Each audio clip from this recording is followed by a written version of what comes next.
Back in the book segment tonight, Pinheads of the Week. Here once again, Greg Gutfeld and Bernard McGurk. So Gutfeld has chosen the parents of teenagers who trashed a home owned by a former pro football player. Explain the story to us, Gutfeld. Okay, this football player, his name's Holloway, Brian Holloway, goes on vacation, comes back, his house is trashed. There's people doing bodily functions on his carpet. They're trashing things. It's terrible. And then they take pictures of it and they tweet it. They put it on Facebook. So he starts a website asking people to identify these guys. And I think he's gotten 50 of them so far. He's not going to do anything to them, he claims. However, the parents are now deeply offended that he is publicizing their bratty, snotty, stupid, flogged. They should be these flogged. kids, and I think this was up in the Catskills, in that area upstate. And eastern New York State. Okay, so he's on a border there. Yeah. He's got a nice house. These kids break into the house, have a party that lasted more than a few days. Right, I was crash the house. All right, post all this crazy stuff on the net, as these idiot kids do. Then he gets in there and says, all right, I want to know who did it. He uses social media. They find out who did it. The kids are going to be, I don't know, prosecuted, whatever. And now the parents of the kids are threatening to sue Holloway, the football player, for trying to find out who did what. That's insane. They are pinheads. Exactly. Yeah. They are. Exactly. All right. You know the show Wheel of Fortune? You guys watch the show. No, I don't. Okay? Oh, yeah, you know. religiously. All right, now, there was a big, I think $1 million pot, okay, up in a Wheel of Fortune. And roll the tape. I'm going to solve. All right. Cornucopia cabinet.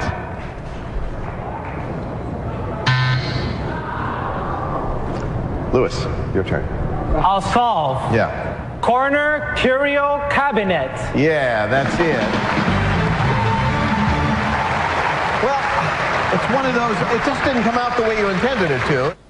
So he said Curo instead of Curio, and he loses $1 million.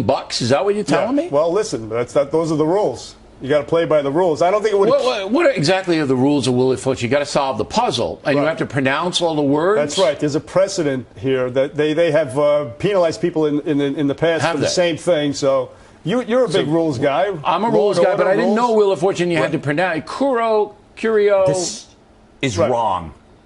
This is wrong. Pat Sajak is a greedy, horrible man. He is running a betting pool on these puzzles on the side, and he didn't want this guy to win. Rumor has it there are bodies buried under the Wheel of Fortune. You're making this up. No. I have done a lot of research on him. Remember Rolf Bernischke? He disappeared because he violated the rules. But this guy was in line to win $1 million if he had said the word Curio properly. Well, there were a couple of other hurdles for him to jump over. But he was on the million. He was on How much track. did he win? Did he win anything? I think he won $1,000 or something like that. I mean, you think Pat Sajak would have said, "Can you repeat the answer?" Yeah. Chuck Woolery wouldn't have let this happen. Throw in dinner with the ageless. I got a serious pinhead. Vanna White. All right, there's a baby in Chicago fighting for his life because he got shot in a drive-by. All right, as we've been reporting on The Factor for years, every weekend in Chicago, there's a free fire zone in the poor South districts where Americans are being gunned down in the streets. This has been going on for years, ladies and gentlemen.